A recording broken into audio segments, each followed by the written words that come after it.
السلام عليكم. السؤال كيقول على أنه في حالة إلا كنتي خدام في واحد الشركة في القطاع الخاص مثلا، ما تخلصتيش لواحد المدة ديال شهرين، شنو هي المسطرة وشنو هي لا بروسيدور اللي خصني ندير؟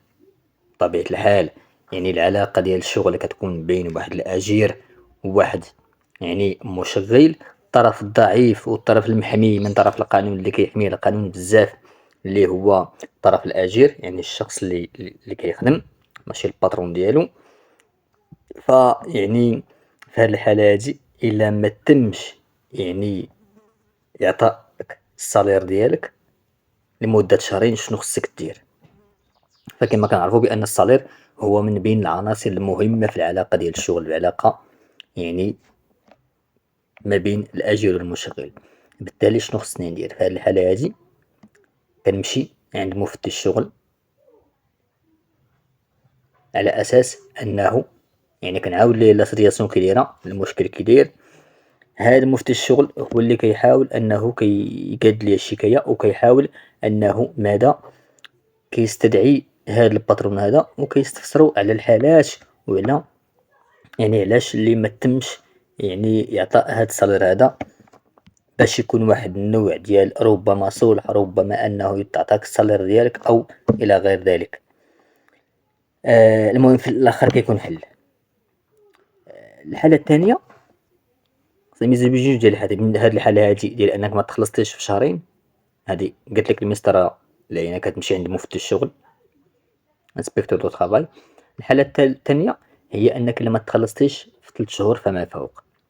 ففي حالة أنك ما تخلصتيش في واحد 3 أشهر فما فوق، شنا هي الحالة وشنو خصني ندير في هاد الحالة هادي؟ بطبيعة الحال إلا ما تخلصتش، ولكن هنا كنركزو على العنصر ديال 3 شهور.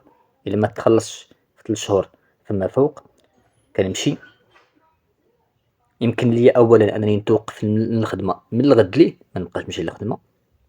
علاش؟ لأن عنصر الأجر هو بمثابة خطأ جسيم بالنسبة للمشغل إلا ما عطاكش الصالير ديالك، لكن خصو يفوت 3 أشهر.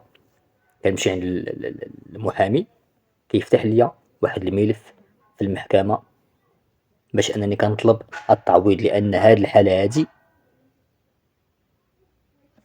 ارتكبات هاد الشركة أو هاد المشغل هذا ارتكب في حقي واحد الخطأ جسيم، مما يترتب عليه ماذا؟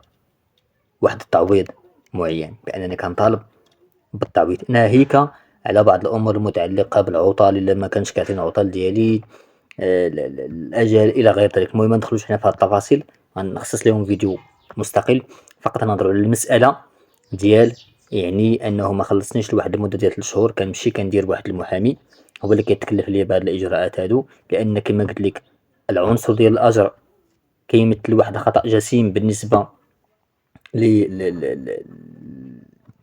سميتو بالنسبة للعلاقة الشغلية. القضاء ديالنا المغربي استقر على واحد القضية، على أنها في حالة ما إلا ما تخلصتيش لمدة 3 أشهر هذا كيتعتبر خطأ جسيم ويستوجب التعويض ديالك، خصك تعوض فيه. بالتالي ضروري في هاد الحالة هادي أنك يعني ما تخلصتيش 3 أشهر ما تقولش لا راه ما غاديرو معايا والو، السيد راه مسوقر مثلا أولا عنده فلوس. دق باب القضاء غادي ستنصف. يعني حالة ديال أنك خوف من التقاضي، هذا هو الإشكال اللي عندنا حنا في المغرب ككل. هذا هي الإشكال. كتقول لبنادم إوا سير رفع الدعوة ديالك يقول لك لا ودي راه ما يديرو معايا والو، السيد راه عنده فلوس عنده. وإن كان وإلا عنده فلوس صافو كوا يعني ما عندها حتى معنى. رفع الدعوة ديالك أمام القضاء. كاين الدعاوي اللي أقل من 5000 درهم غتمشي غديهم لقضاء القرب. ديجا هدرت على قضاء القرب، رجعوا للفيديوهات غتلقاو الأهمية ديال قضاء القرب. ضروري أي واحد راه بواحد النسبة ديال 99% هاد المعلومة مهمة ديال قضاء القرب خصك تعرفها، لأنك ما كتخلص عليها والو، ما كتخلص لا محامي لا والو، هما كيتكلفو ليك بكلشي.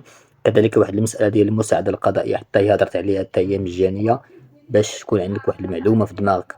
على العموم غادي نكون يعني انتهيت من يعني شرح السؤال والإجابة على السؤال اللي طرحه الأخ. كنتمنى أن الفيديو ينال الإعجاب ديالكم. ما تنساوش يعني الناس اللي مازال ما اشتركوش أنهم يشتركوا. ثلة ومجموعة من المواضيع إن شاء الله كتسنانا في القناة. السلام عليكم.